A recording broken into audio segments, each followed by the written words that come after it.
never find the right way to tell you. I can only stop and go.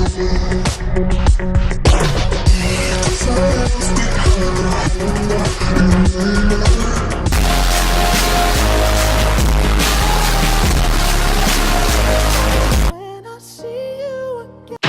in There's nothing harder than an elephant's pussy. And also pickpocketing, which is why today I'm going to show you a card trick where you could emulate the action of pickpocketing without really having the cold, hard skill of the European classic family fun adventure that is pickpocketing. So here you need a regular deck of cards, a regulation deck of cards here that's mixed and shuffled, and the spectator selects any old card they want. So let's say it's this hot old card right here. This card gets put in the middle of the deck and false shuffle to your heart's content here. You could false shuffle the shit out of this deck right here.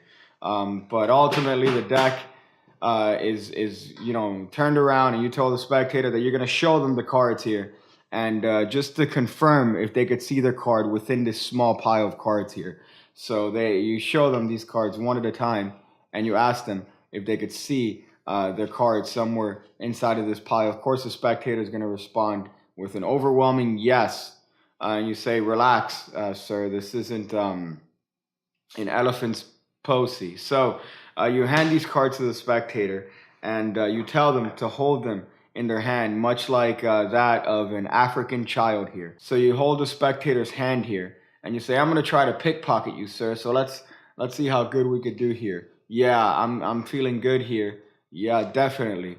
So you manage to take one card, and lo, it be the spectator's selected playing card. And of course, they look inside of the pile in their hand, and their card is nowhere to be found, thus concluding this powerful yet somewhat arousing card trick.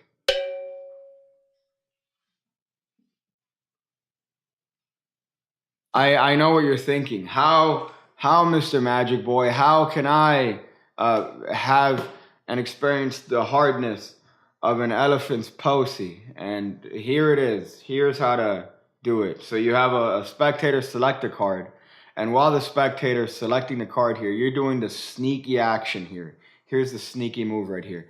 You're getting a little pinky break right here below two cards on the left hand of the deck here. So you just have a pinky break right here with two cards right there. So when the spectator is looking at their card, you have all the time in the world to count two cards off for yourself, put your pinky in there like it's an elementary school prom, and you're ready to go. So when the spectator returns the card to the deck, they're putting it right above your little pinky there. So once you square it up, that pinky break stays, and you're ready to cut that little packet right to the bottom of the deck here. So now their card is actually going to be the third from the face here.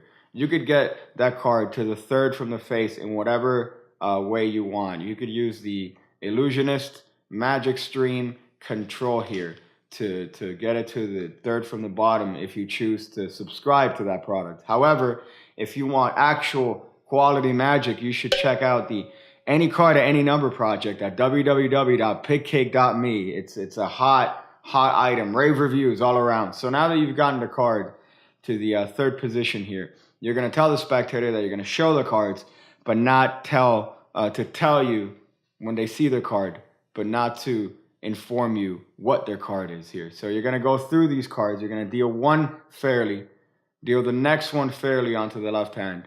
Then when you deal the next one, that's right, once again, like an elementary school dance recital, you're going to stick your pinky in there, and it's going to traumatize them for many years to come. But once you go over here to peel this card off, you guessed it, we're doing our old friend the Biddlesteel. So this card is going to get squared up with the rest of the deck in the back here as this card gets peeled off into the left hand. And you have now surreptitiously stolen the card here all the way as you are doing the natural action of dealing through these cards. So once you get to a couple cards and you have confirm to the spectator that they are now autistic, what you do is you hand these cards to the spectator, and you take these cards back, and the spectator will be holding these cards, and you inform them to put these cards in the sandwich-like fashion, much like they're holding the hard erection of a rhinoceros. But this gives you the motivation to put your hands over the deck to palm the top card. That's right, you're going to need a palm here. So really, the misdirection is strong because the attention is on the spectator holding the cards. So they're not really going to be paying attention to your hands much. So you're going to do whatever palm you want. In my preference, my personal pronoun preference is doing a one-handed top palm, which involves the action of using your pinky to push up on the upper right corner of the deck here, which is going to propel that card into the palm. That's my preferred pronoun technique there to the palm method. However, if you want, what you could do is a classic push off here. So you push the card off with your thumb, then you push with your pinky, which is going to push that card right in the palm and put it there. However, with the misdirection, you could just hold the cards in this sort of way until the card actually sticks to your palm because of your sweaty fucking palm. So you could do whichever technique you want, but ultimately the card has to end up in your palm there. So you hold the cards and you say, sir, okay, I'm gonna try to extract that card from you. And at this point, really, it's up to you how you decide to extract a card from the spectator. You could do the classic bump technique. So you could use your left hand as misdirection as you palm the card here and say, oh, see, look, boom, and then steal the card that way. Or you could bump into them and take the card in this sort of pickpocket sort of fashion. If you want to give it a little bit more pizzazz, what you could do is do this sort of action. So put your left hand over their hand, which some would argue is constitutes a sexual harassment, but you're doing it within the confines of a card trick, so anything goes here. Then you're going to reach this other hand inside of the gap you create, and you're going to pretend to remove this card from their palm, and you're going to show that you've taken the four of clubs from their dead stiff hands here.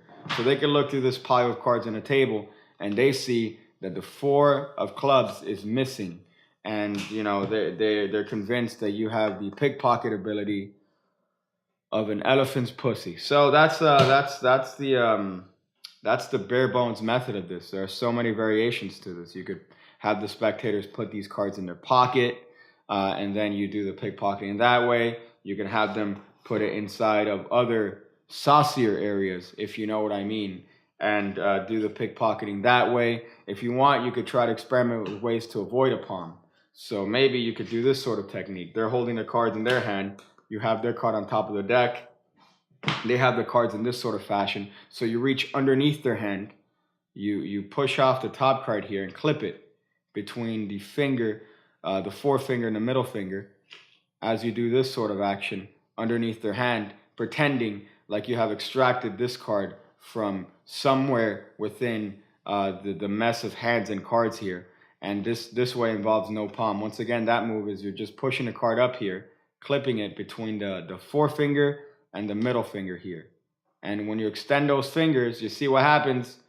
Oh yeah, not only are you extended, but the card is also extended here. So you can now reach in underneath their palm, take out this card, and say, see, I've stolen this card surreptitiously from you, sir. Check your pile. They check their pile, and not only are they fully erect at this point, but they notice that their card is missing. So that's a hot pickpocket trick that doesn't require much pickpocket ability. And you don't even need to palm the cards if you choose to do the second method. I hope you enjoyed that enough to do all the things that people usually do on a YouTube video. However, in a way that would help me out because you're doing it on my channel.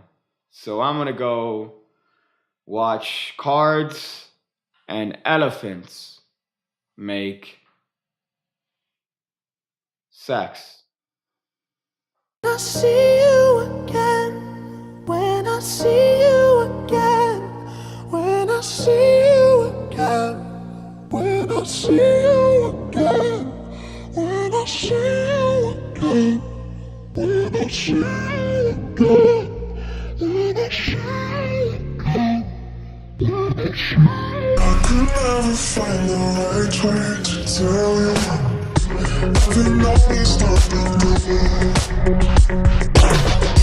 'Cause I left behind a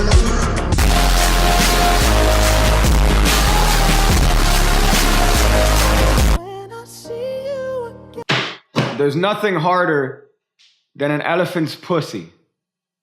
And also pickpocketing, which is why today I'm going to show you a card trick where you could emulate the action of pickpocketing without really having the cold, hard skill of the European classic family fun adventure that is pickpocketing. So here you need a regular deck of cards, a regulation deck of cards here that's mixed and shuffled, and the spectator selects any old card they want. So let's say it's this hot old card right here. This card gets put in the middle of the deck.